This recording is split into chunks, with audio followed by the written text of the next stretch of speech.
Debate topic: Social media has caused a decline in social skills. Thesis: by decreasing in person communication, raising social anxiety, and hindering our capacity for emotional connection, social media has significantly deteriorated real world social skills.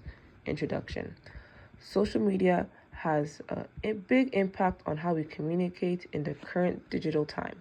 Immediate world interactions are made possible by platforms such as Facebook, Instagram, Snapchat, and TikTok.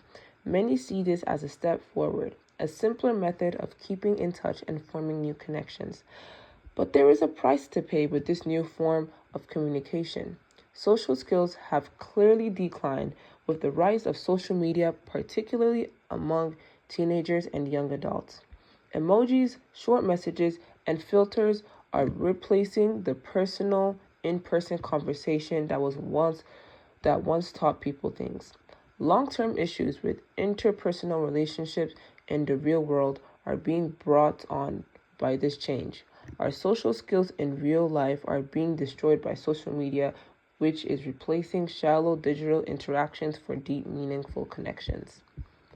4. First of all, social media has drastically decreased in person interactions. Even in the same room, many teenagers prefer texting to talking. More than half of teenagers think using a smartphone impairs their ability to interact with others in person. According to Pew Research, Anderson and Jinyang, lately a lot of streaks, emojis, and abbreviations are being used in conversation, which hinders people's ability to learn practical communication skills like reading tone of voice or body language. Second, social media makes people feel more anxious and self-conscious, which blocks their ability to feel confident in face-to-face situations. According to psychologist Jean Tweng's book iGen, social media and screen time are major contributors to today's youth increased social anxiety. People who mainly communicate through screens miss out on opportunities to practice speaking and listening in social situations, which makes them uncomfortable and awkward in real-life situations. Lastly, social media promotes fleeting connections rather than deep ones. Genuine friendships are less important to people than likes, followers, and looks. According to Common Sense Media studies, 70% of teenagers check social media several times a day, and many of them acknowledge that they feel lonely even though they are constantly quote-unquote connected. Rebuttal argument.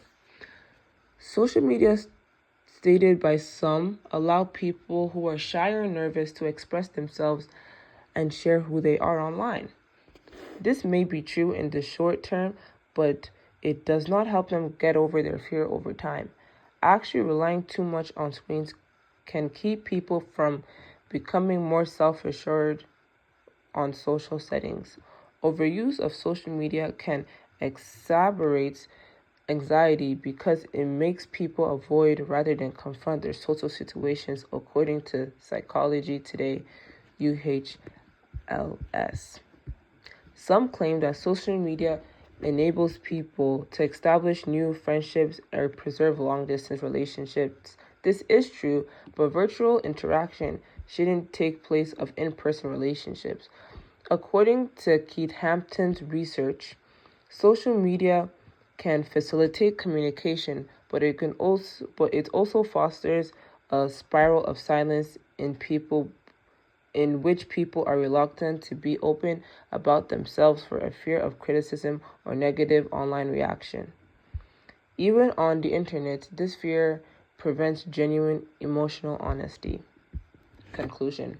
Ironically, social media has increased our distance from one another, even though its original purpose was to bring people together. Our social skills are clearly deteriorating, as evidenced by the rise in social anxiety, the decrease of in-person reactions, and the loss of emotional ties. Even though we have more connections than ever before, they are frequently flimsy and manufactured. We must cut back on screen time and concentrate on being present in in-person interactions. If we hope to regain our capacity for more genuine human connection, the ability to look up from our phones and communicate honestly and empathetically with one another is essential for the future of communication. Thank you.